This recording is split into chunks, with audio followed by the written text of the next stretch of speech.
First now we discussing motion and rest.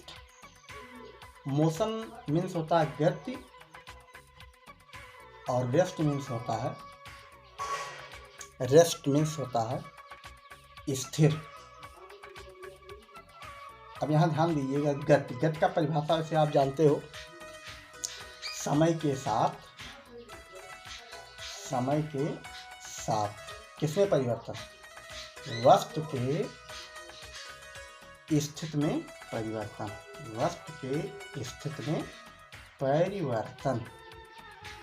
क्या कहलाता है, गति कहलाता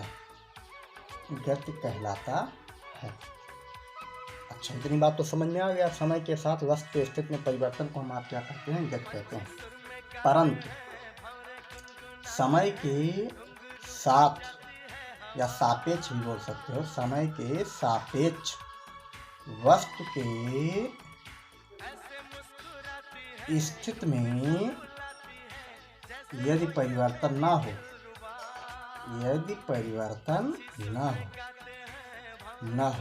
तो उसको हम आप क्या कहेंगे, यदि परिवर्तन ना हो तो उसको क्या कहेंगे, हम सभी लोग विराम कहेंगे। क्या कहेंगे, या स्थिर कहेंगे, विराम कहते हैं। अब यहाँ ध्यान दीजिए, कुछ उदाहरण से हम आपको समझाते हैं। जैसे हम क्या हैं, एक प्रकार के पर्सन हैं, तो अर्थ पर क्या है, खड़े हैं, बैठे हैं। ठीक, जब आप खड़े या बैठे हो तो वास्तव में क्या हो, मानो पृथ्वी के सापेक्ष क्या है, स्थिर है या गतिमान, सोच कर बताइए। मानो पृथ्वी के सापेक्ष क्या है, गतिमान है। परंतु पेड़ पौधे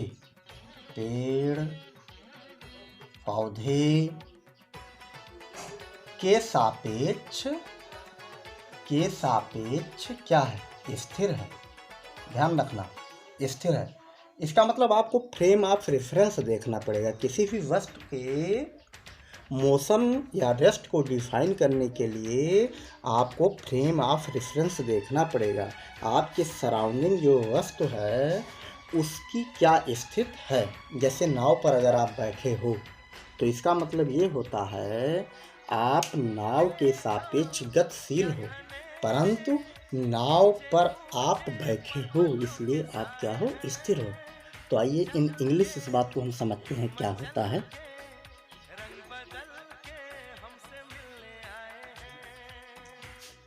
Now we discussing an object is said to be in motion. किसी भी वस्तु को हम मोशन में कब कह सकते हैं, इसके संदर्भ में देखिए। An object is said to be motion.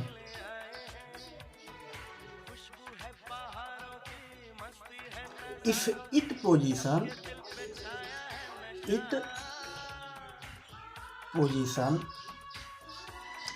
change with respect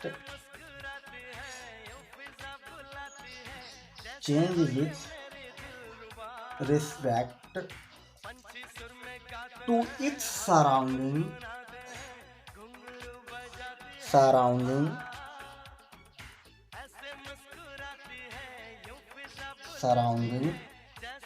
in a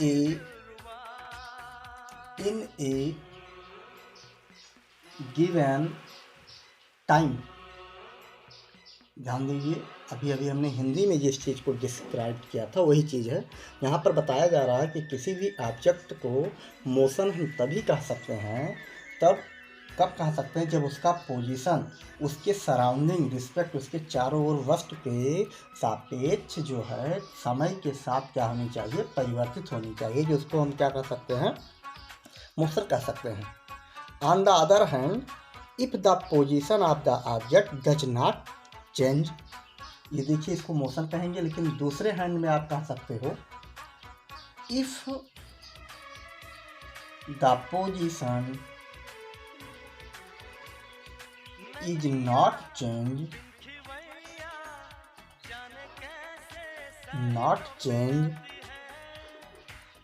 with respect with respect to its surrounding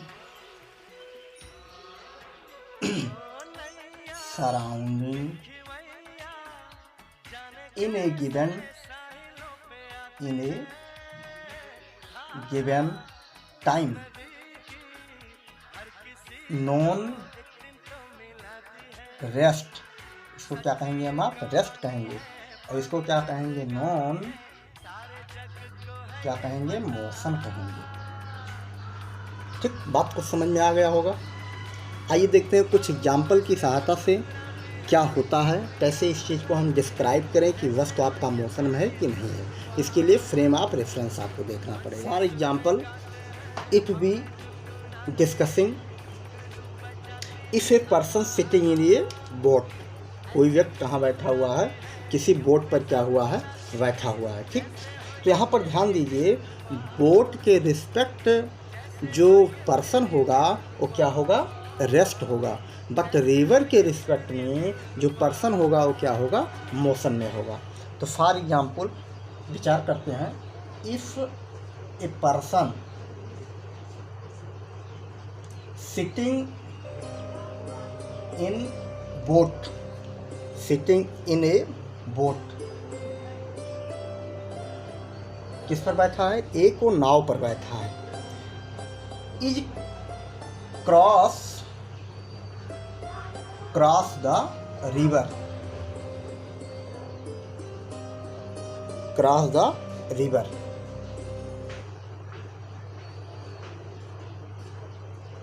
river को क्या कर रहा है, एक नदी को क्या कर रहा है, पार कर रहा है। अब यहाँ ध्यान दीजिएगा, फ्रेम ऑफ रेफरेंस अगर देखोगे तब आपको पता चलेगा कि वस्तु आपका मोशन में है या रेस्ट में है। यहाँ ध्यान दीजिएगा, टाइम तो आपका हमेशा चलता रहेगा, लेकिन व्यक्ति का जो पोजीशन है फ्रेम ऑफ रेफरेंस में क्या होनी चाहिए, चेंज होनी चाहिए या बदलाव होनी चाहिए। तो इसके रिस्पेक्ट में अगर बात करें तो सबसे पहले person with respect to the boat, person with respect to the boat, जो व्यक्ति है बोट के रिस्पेक्ट में क्या रहेगा, सोचकर बताइए, is in a state of rest, is in a state of rest. ध्यान दीजिए, फ्रेम ऑफ रेफरेंस अगर देखिए टाइम के सापेक्ष जबकि वो गतिमान है, स्थिति में उसके परिवर्तन हो रहा है, लेकिन यहाँ ये कह सकते हो person with respect to the boat is in a state of rest, तो किसमें है, विराम अवस्था में है। परंतु यहाँ पर अगर टाइम के रिस्पेक्ट में बात करें, विथ रिस्पेक्ट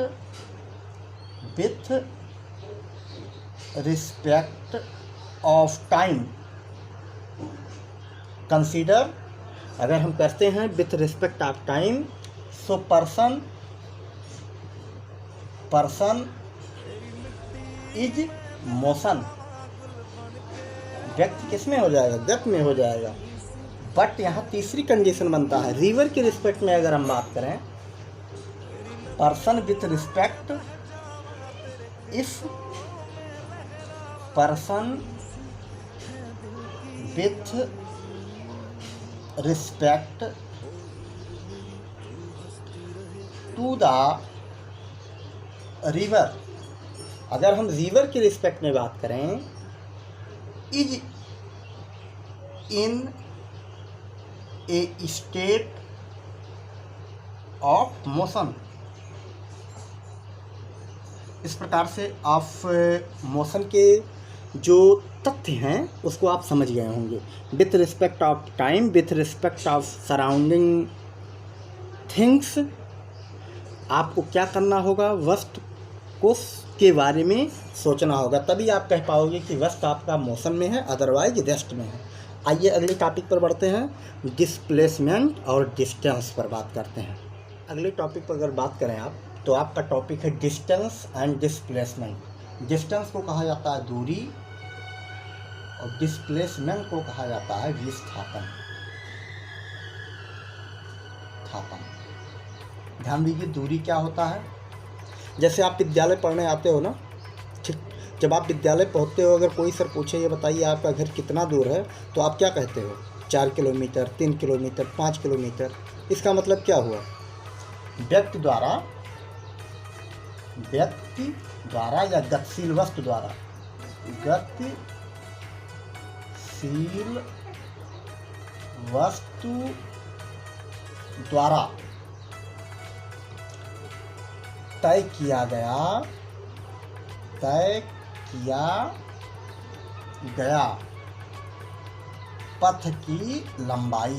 पथ की लंबाई क्या कहलाती है?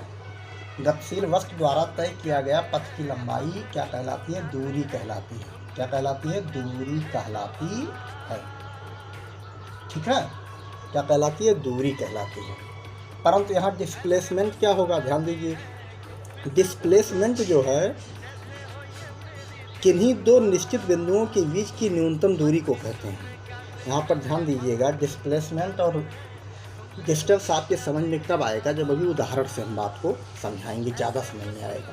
परंतु यहाँ आप परिभाषा देख लीजिए, गतिशील वस्तु द्वारा तय किया गया पथ की लंबाई क्या कहलाती है? दूरी कहलाती है। परंतु यहाँ विस्थापन की अगर बात करें तो विस्थापन क्या होता है? गतिशील वस्तु द्वारा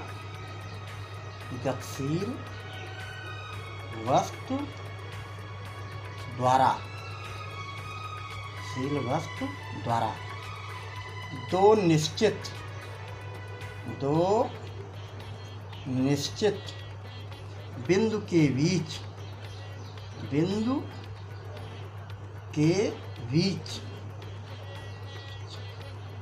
की न्यूनतम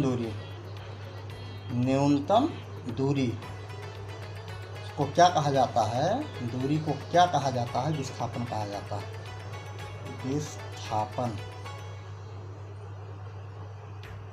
कहा जाता है। इतना बात समझ में आ गया। अब यूनिट जान लीजिए, मात्रक क्या होगा? मात्रक ध्यान दीजिए, दोनों वास्तव में दूरी है। ये भी एक प्रकार की दूरी है, ये भी एक प्रकार की दूरी है। ऐसा नहीं है कि दोनों में कुछ ज़्यादा डिफरेंस है। ये देखिए न्यूनतम लंबाई को बता रहा है, परंतु ये लंबाई को बता रहा है। ठीक, जैसे होता है अगर आपको कहीं जाना हो तो कहते हैं भैया बात ऐसा, ऐसे तिरछे चले जाइए, जल्दी पहुंच जाएंगे। जो आप तिरछा जाते हो जल्दी पहुंचने के लिए, वो विस्थापन हुआ। लेकिन जो घूम कर आप जाते हो वो क्या हो जाएगा? दूरी हो जाएगा। परंतु इस तरह से नहीं समझ पाओगे, इस कथनात्मक नहीं समझ पाओगे, भी चित्रांकन से समझोगे।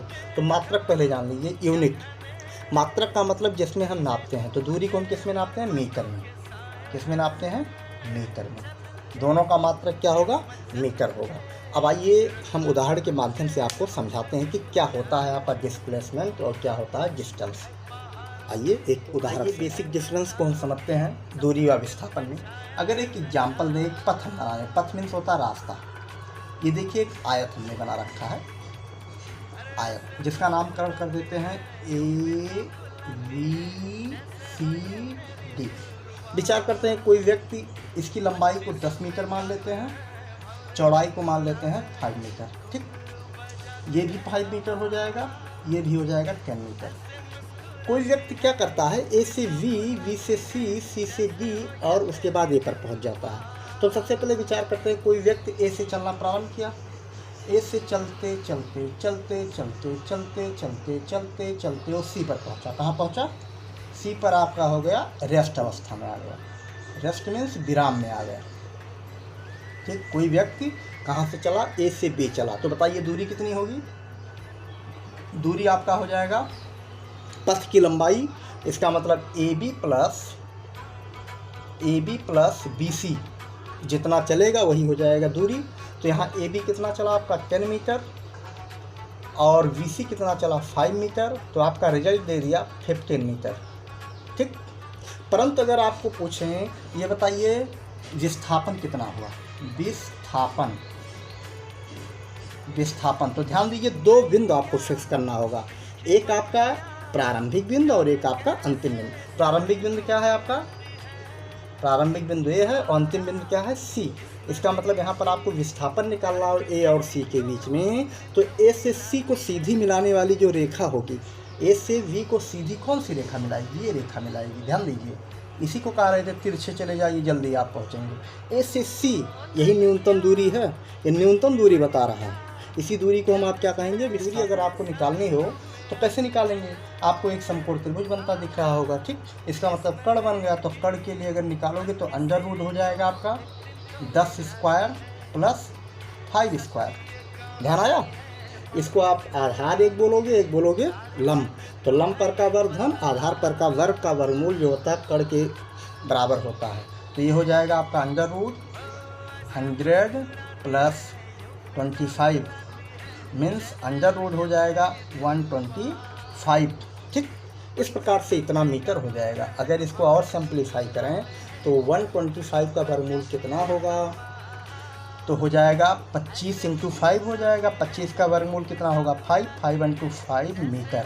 इस प्रकार से डिस्प्लेसमेंट जो होता है विस्थापन, ये न्यूनतम दूरी को प्रेडिक्ट करता है। और ये ध्यान रखिएगा कि न्यूनतम दूरी जो बताएगा दो निश्चित बिंदु मतलब प्रारंभिक बिंदु और अंतिम बिंदु के बीच की न्यूनतम दूरी को विस्थापन कहलाता है, लेकिन व्यक्ति द्वारा पथ की तय की गई लंबाई क्या कहलाता है, दूरी कहलाता है। अच्छा, इसी में दूसरा उदाहरण से आप समझिए, दूसरा हम उदाहरण बनाकर आपको समझाते हैं।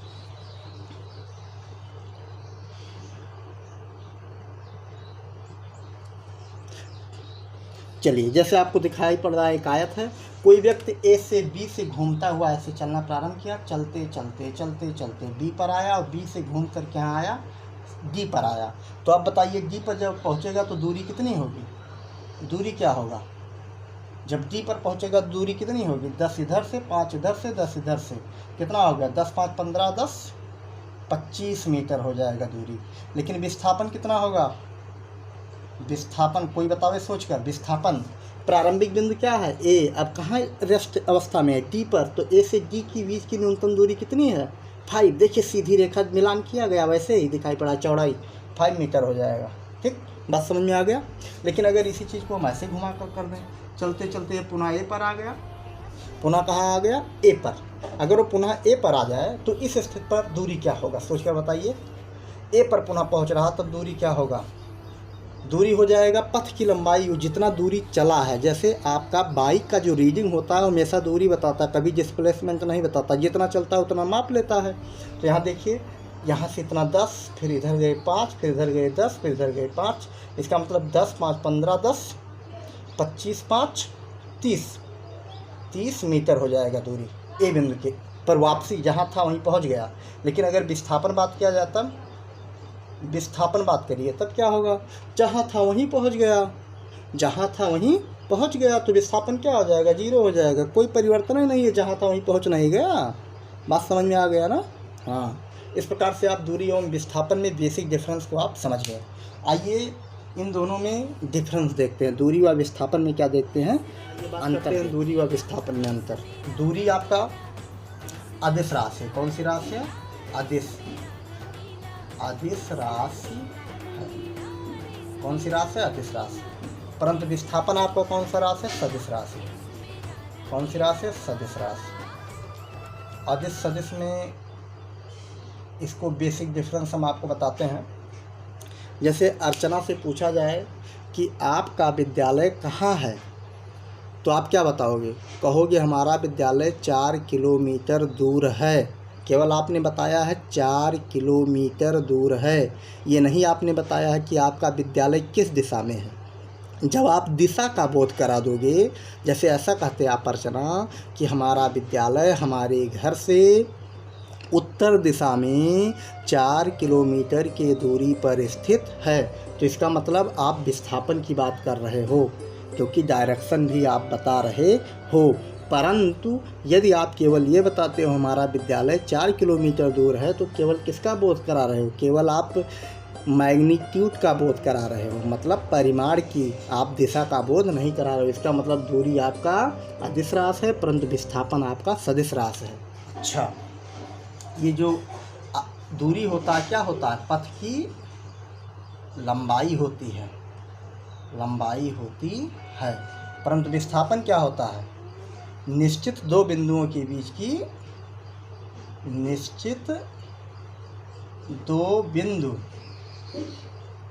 के बीच की न्यूनतम दूरी होती है, न्यूनतम दूरी होती है। ठीक है, परिभाषा जैसे आपको बताया गया है। समझ में आ रहा है कि नहीं? बात समझ पा रहे होंगे कि नहीं? समझने का प्रयास करिए। और तीसरा बिंदु है आपका दूरी जो होता है ये सदैव क्या होता है? धनात्मक होता है। सदैव क्या होता है? धनात्मक होता है, होता है। परंतु आपका जो विस्थापन होता है, ये ध्यान रखिएगा, धनात्मक, ऋणात्मक, ऋणात्मक एवं शून्य हो सकता है, हो सकता है। ध्यान दीजिए, आपका जो विस्थापन होता है धनात्मक भी हो सकता है, ऋणात्मक भी हो सकता है, शून्य हो सकता है, परंतु दूरी सदैव क्या होता है? धनात्मक होता है। एक चीज़ और ध्यान रखिएगा, विस्थापन का मान कभी भी दूरी से अधिक नहीं हो सकता। बराबर हो सकता है परंतु दूरी से कभी भी अधिक नहीं हो सकता। इस प्रकार से आपने दूरी व विस्थापन में अंतर समझ लिए। अब आइए देखते हैं इंग्लिश माध्यम में क्या होगा। चूँकि हिंदी और इंग्लिश दोनों को संयुक्त में पढ़ा रहे हैं तो इंग्लिश मीडियम को हम जा रहे हैं समझाने। हिंदी और इंग्लिश मीडियम को हम इस समय संयुक्त में पढ़ा रहे हैं, इसीलिए हिंदी में पहले समझाने के बाद इंग्लिश में उसी चीज़ को हम समझाएंगे। इसलिए आपको डबल लाभ होगा। दोनों बच्चे जो हैं हिंदी या इंग्लिश दोनों लोग दोनों मीडियम से समझने का प्रयास करें। तो आइए बात करते हैं। सबसे पहले डिस्टेंस क्या होता है?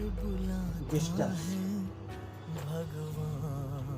डिस्टेंस जो होता है actually the length of the actually path, the length of the actual path, actual path covered by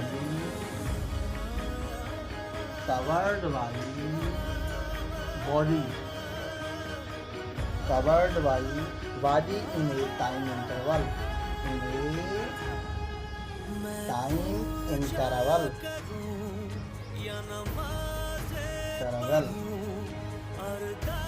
is called distance, is called distance। बेटा ऐसा वही परिभाषा हम बताए हैं, किसी व्यक्ति द्वारा, किसी व्यक्ति द्वारा कवर किया गया, तय किया गया पथ की लंबाई, कवर्ड पाथ लेंथ क्या कहलाता है? आपका डिस्टेंस कहलाता है। परंतु डिस्प्लेसमेंट क्या होगा? यहाँ ध्यान दीजिए, डिस्प्लेसमेंट क्या होगा?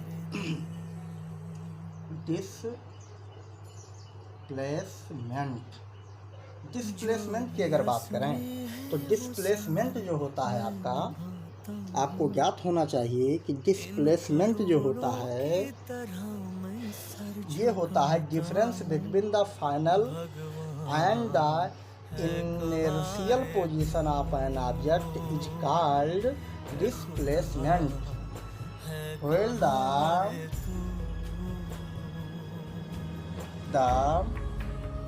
difference between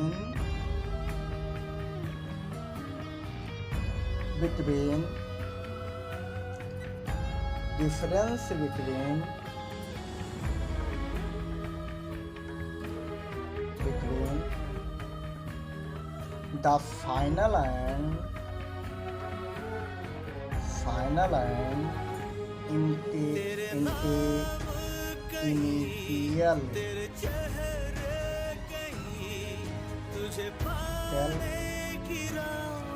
position, inertial position भी आप बोल सकते हैं, of an object, of an object, object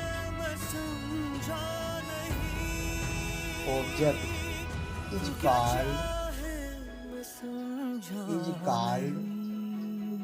displacement। क्या कहलाता है? इस प्रकार से अगर आप डिस्प्लेसमेंट को समझने का प्रयास करें तो ऑब्जेक्ट द्वारा अंतिम व प्रारंभिक पोजीशन के बीच का जो डिफरेंस होगा, मिनिमम डिफरेंस जो होगा, उसी डिफरेंस को हम आप क्या कहेंगे, डिफरेंस रिजल्ट जो आएगा उसी को हम आप क्या कहेंगे, displacement. Unit of the distance and displacement are equal. Unit जो होता है दोनों का क्या होता है, सेम होता है। क्या होता है, मीटर होता है। Unit of the distance and displacement is metre. क्या होता है, मीटर। इसको किसके नापते हैं, मीटर में नापते हैं। आइए जानते हैं difference between the distance and displacement.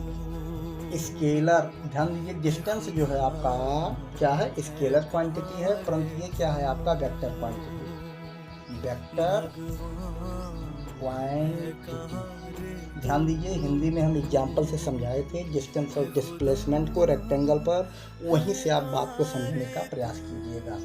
ये क्या होता है, पाथ लेंथ होता है।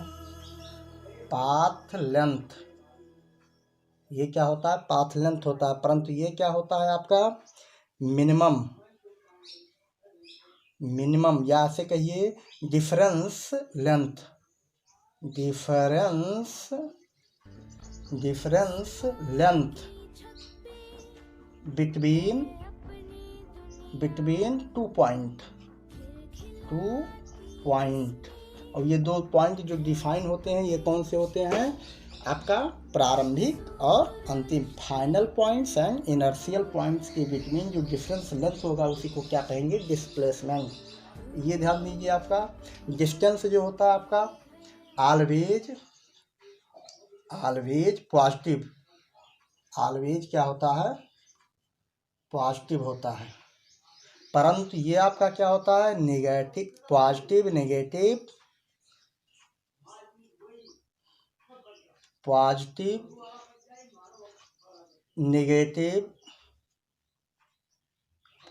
नेगेटिव एंड जीरो में भी। ये ध्यान दीजिए, ये जो आपका डिस्प्लेसमेंट होता है धनात्मक हो सकता है, नेगेटिव हो सकता है और जीरो भी हो सकता है। इस प्रकार से आपने देखा डिस्टेंस एंड डिस्प्लेसमेंट में डिफरेंस। आइए हम एक एग्जाम्पल से डिस्टेंस और डिस्प्लेसमेंट में अंतर को समझाने का प्रयास करते हैं एक एग्जाम्पल के साथ। आइए उदाहरण के साथ समझने का प्रयास करते हैं। छोटा सा उदाहरण है, एक आपके सामने राइट एंगल ट्रायंगल क्या हुआ है, डिजाइन किए हैं, जिसका नाम है ABC। ठीक, इसको नाम देते हैं, यहाँ से यहाँ तक का लेंथ का नाम देते हैं 3 मीटर और यहाँ से यहाँ तक का नाम देते हैं 4 मीटर। ठीक, अब कोई पर्सन ए से चलता हुआ बी पर आया, ट्रेवल कर रहा है, और बी से ट्रेवल करता हुआ कहाँ पहुँच गया, सी पर पहुँच गया। तो आप बताइए ए द्वारा तय किया गया डिस्टेंस और डिस्प्लेसमेंट क्या होगा। तो यहाँ से ध्यान दीजिए, डिस्टेंस की अगर बात करोगे आप, डिस्टेंस की बात करोगे तो परिभाषा में आपको बताया जाता है डिस्टेंस जो होता है पाथ ऑफ लेंथ। इसका मतलब बॉडी द्वारा कवर्ड किया गया पाथ। तो क्या क्या कवर किया, ए से चला प्रारंभिक, ये कौन सा है, ये इनर्शियल पॉइंट है, ये कौन सी पॉइंट है, फाइनल पॉइंट। तो यहाँ से ये आपका इनर्शियल पॉइंट और ये हो गया फाइनल पॉइंट। तो यहाँ ध्यान दीजिए, ये इनर्शियल पॉइंट से और फाइनल पॉइंट तक जाने में जितना वो लेंथ कवर किया है उसी लेंथ को क्या कहेंगे, डिस्टेंस कहेंगे। इसका मतलब AB प्लस BC, AB का वैल्यू कितना है 5 मीटर और BC की वैल्यू क्या है 4 मीटर। तो ये हो जाएगा आपका 7 मीटर। तो ये हो गया आपका डिस्टेंस। परंतु अगर आपसे हम बात करें डिस्प्लेसमेंट क्या होगा, डिस्प्लेसमेंट की अगर बात करें तो क्या होगा, सोचकर बताइए बीची पटेल। इनर्शियल पॉइंट क्या है A, ठीक, और फाइनल पॉइंट क्या है C। Difference between the final point and inertial point, इसके और इसके बीच को सबसे पहले देखिए, A और B को मिलाने वाली सीधी रेखा ये जो आपका AC होगा, यही क्या कहलाएगा आपका डिस्प्लेसमेंट। अब AC का लेंथ कैसे निकालोगे, आपका राइट एंगल ट्रायंगल है, राइट एंगल ट्रायंगल का आपको क्या निकालना है, क्या होगा, क्या लगाएंगे, रूट लगाएंगे, 3 स्क्वायर प्लस 4 स्क्वायर हो जाएगा। ठीक, तो रिजल्ट क्या देगा आपका 9 + 16 हो जाएगा, रिजल्ट आपका देगा 5 मीटर। कितना मीटर? 5 मीटर। AC की जो वैल्यू आएगी वो कितनी आएगी? 5 मीटर। इस प्रकार से आप देख लिए कि इस एग्जाम्पल के सहायता से डिस्टेंस और डिस्प्लेसमेंट क्या होगा। परंतु अगर व्यक्ति ऐसे घूमते घूमते यहाँ आ जाए, ये पॉइंट पर पुनः आ जाए, ऐसे ऐसे गया घूमते घूमते पुनः आ जाए, तो इस स्थिति पर अगर बात करें तो डिस्टेंस जो होगा आपका कितना होगा? कोई बतावे कितना होगा? 3, 4 और 5, ये 5 मीटर आया रिजल्ट ना, तो ये हो जाएगा 3 + 4 + 5 कितना हो गया? 11 मीटर, सॉरी 12 मीटर हो जाएगा। कितना हो जाएगा? 12 मीटर। परंतु अगर डिस्प्लेसमेंट की हम बात करें तब क्या होगा? डिस्प्लेसमेंट कितना होगा? जहाँ पर था बॉडी पर्सन वो उसी पर क्या हुआ? आ गया ना। इस स्थिति में क्या हो जाएगा? 0 हो जाएगा। क्या हो जाएगा? 0 हो जाएगा। इस प्रकार से आपने आज डिस्टेंस और डिस्प्लेसमेंट में परिभाषा बाय एग्जाम्पल एवं डिफरेंस को समझाने और समझने का प्रयास किया। धन्यवाद।